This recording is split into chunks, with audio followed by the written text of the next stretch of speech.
তুমি কি কখনো লক্ষ্য করেছো, কিছু মানুষ পরিস্থিতির ঝড়ের মধ্যেও দৃঢ় থাকে, আবার কেউ কেউ সামান্যতম কষ্টেই ভেঙে পড়ে।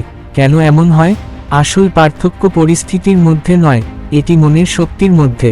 যে তার মনকে আয়ত্ত করেছে, সে সমস্যার মুখোমুখি হবে, কিন্তু সেই সমস্যা তাকে কখনোই হতাশ করতে পারবে না। আচার্য চাণক্য বলেছেন, একজন মানুষের সবচেয়ে বড় জয় অন্যদের পরাজিত করার মধ্যে নয়, বরং নিজের মনকে জয় করার মধ্যে। মানসিক শক্তি মানে নিজের চিন্তা, আবেগ ও কর্মকে নিয়ন্ত্রণ করা। আজ মানুষ শরীরকে শক্তিশালী করতে ব্যস্ত, জিম, ডায়েট, কিন্তু মানসিক যত্নকে অবহেলা করে, আর এখানেই ব্যর্থতা শুরু হয়। চাণক্য বলেন, যে মনকে জয় করতে পারে, তার জন্য জীবন জয় করা সহজ। আজ আমরা শিখব মানসিকভাবে শক্তিশালী হওয়ার 8টি নিয়ম। প্রথম নিয়ম, নিজের আবেগকে নিয়ন্ত্রণে রাখো। রাগ বুদ্ধিকে অন্ধ করে, ভয় সুযোগ কেড়ে নেয়। জ্ঞানী সেই ব্যক্তি, যে প্রতিটি পরিস্থিতিতে মনকে শান্ত রাখতে পারে। দ্বিতীয় নিয়ম, সব পরিস্থিতিতে ভারসাম্য বজায় রাখা। জীবনে কখনো সাফল্য আসে, আবার কখনো বাধা। যে সাফল্যে অহংকারী হয় না, ব্যর্থতায় ভেঙে পড়ে না, সেই সত্যিকারের শক্তিশালী।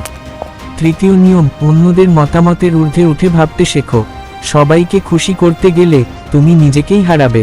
চতুর্থ নিয়ম, ব্যর্থতাকে শিক্ষক বানাও।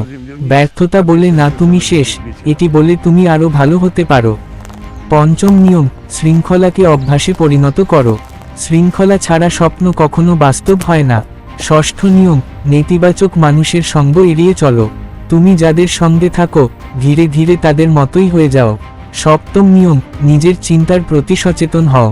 তুমি যেমন ভাবো, ঠিক তেমনই হয়ে ওঠো। অষ্টম নিয়ম, ধৈর্য ধরো এবং সময়কে সম্মান করো। ধৈর্যই শেখায় কখন, কোথায়, কিভাবে কাজ করতে হয়। আসল শক্তি পেশিতে নয়, মানসিক ভারসাম্যে। যারা মনকে নিয়ন্ত্রণ করতে পারে, তারাই জীবনের সব চ্যালেঞ্জ জয় করে।